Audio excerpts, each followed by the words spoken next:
बड़ी खबर, तनोट के स्कूल तोड़े जाने पर यह बड़ी खबर है। बीएसएफ के धर्मशाला में स्कूल को शिफ्ट किया गया है। हाईकोर्ट में सुनवाई से पहले ही कार्रवाई कर दी गई, प्रशासन की तरफ से पहले ही बुलडोजर चल गया। तो आप देखिए 1 जुलाई से स्कूल खुलने वाला है, लेकिन सवाल तो यह है कि अब बच्चे क्या इसी धर्मशाला में पढ़ाई करेंगे? आखिरकार उनके लिए क्या इंतजाम किया गया और कितनी क्या जल्दबाजी थी? क्योंकि जो गांव वाले, उनकी तरफ से जोधपुर हाईकोर्ट का दरवाजा खटखटाया गया था और इससे पहले सुनवाई होती और गांव वालों का यह भी कहना था कि वो बकायदा प्रशासन की इस कार्रवाई पर स्टे चाहते थे, लेकिन इससे पहले ही आनन फानन में प्रशासन की तरफ से बुलडोजर चला दिया गया। और अब आपको दिखाते हैं उस स्कूल के पास तो गांव वालों की आपत्ति क्या है, यह अब आपको बताएं। स्कूल तोड़ने के फैसले का गांव वालों ने विरोध किया। यह देखिए ग्राफिक्स के जरिए आपको बता रहे पूरी जानकारी। स्कूल तोड़ने से पहले गांव वालों ने 61 दिन तक धरना दिया था। ग्रामीणों ने जोधपुर हाईकोर्ट का दरवाजा भी खटखटाया। कोर्ट में सुनवाई से पहले ही प्रशासन ने बुलडोजर को चला दिया। आंदोलनकारी नेताओं का दावा यह है कि हाईकोर्ट से उन्हें स्टे मिल सकता था, लेकिन उसके पहले ही तोड़ दिया गया स्कूल।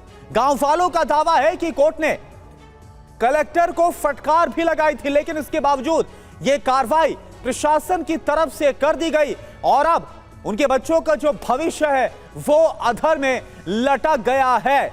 और ध्वज का एक बार फिर से रुख करते हैं।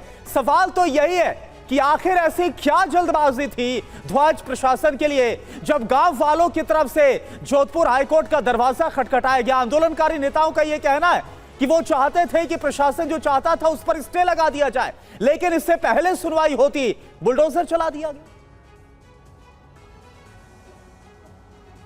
देखिए, प्रशासन की जब कार्रवाई जब हो रही थी और प्रशासन ने जब चिट्ठी जारी की थी, 61 दिनों से ग्रामीणों का आंदोलन जारी था और उसके बाद में जब प्रशासन की जब उनके द्वारा नहीं सुनी गई तो कोर्ट का दरवाजा खटखटाया गया और जो आंदोलन करने वाले श्रवण कुमार हैं उनसे हमारी बातचीत हुई है। उन्होंने साफ तौर पर ये कहा है कि हम कोर्ट गए, जोधपुर हाई कोर्ट में हमने अपील की और उसके बाद में जब कोर्ट में जब सुनवाई होनी थी, यानी कि जब कोर्ट में इस पूरे मामले की सुनवाई होनी थी 12 बजे, उससे पहले ही 8 जून को ये पूरी तरीके से कार्रवाई कर दी गई और सुबह जो कलेक्टर के आदेश के बाद में एक भारी जाब्ता आया और स्कूल को तोड़ दिया गया।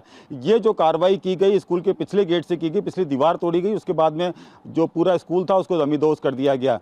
ये जो आरोप हैं, ये बड़े आरोप जो है ग्रामीणों के द्वारा लगाए जा रहे हैं। उसके साथ साथ में एक बड़ी बात और निकलकर सामने आ रही है कि ये जो बिल्डिंग थी, स्कूल की बिल्डिंग जो है तनोट माता का जो मंदिर है उसके ठीक सामने थी, यानी कि बहुत ही ज़्यादा ये प्राइम लोकेशन पे थी और यहीं पर कन्वेंशन सेंटर बनाने की जो पूरी योजना थी प्रशासन की, उन्हें कोई ज़मीन नहीं मिल रही थी। बीएसएफ से उन्होंने लगातार बात की, लेकिन बीएसएफ की तरफ से उन्हें ज़मीन देने के लिए मना कर दिया गया। उसके बाद में ये जो स्कूल की ज़मीन थी इसे चिन्हित किया गया और इसका बहाना बनाया गया कि स्कूल की जो बिल्डिंग है जर्जर हालत में, और ये बहाना बनाकर इसे तोड़ दिया गया। अभी फिलहाल जो बीएसएफ की जो धर्मशाला है वहां पर स्कूल को जो है शिफ्ट कर दिया गया। 60 से 70 बच्चे हैं, वो अब जो है जो आगामी 6 महीने तक जो उनकी पढ़ाई है वो बिल्कुल। और इसके बाद गांव वाले भी हर कोई ये सवाल पूछ रहा है कि क्या वहां पर कन्वेंशन सेंटर ज्यादा जरूरी है या फिर शिक्षा का मंदिर यानी कि स्कूल ज्यादा जरूरी है, जिससे कि यहाँ के बच्चों का भविष्य बनता तैयार होता। बने रहिए आप हमारे साथ।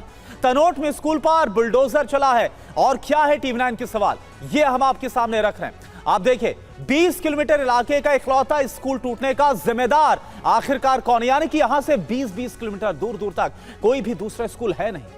तनोट के 70 बच्चों के भविष्य का अब क्या होगा? क्या प्रशासन बच्चों के लिए कोई इंतजाम करेगा? और देखिए कुछ ही दिनों के बाद यानी कि 1 जुलाई से जब स्कूल खोलेंगे तो क्या 1 जुलाई से 70 बच्चे स्कूल जा पाएंगे? क्या उनके लिए स्कूल का इंतजाम हो जाएगा इतनी जल्दी? कन्वेंशन सेंटर बनाने के लिए स्कूल पर बुलडोजर क्यों चला दिया गया जब कोई दूसरा इंतजाम आखिरकार नहीं था? और ध्वज, आपने जानकारी दी, आपका बहुत बहुत शुक्रिया।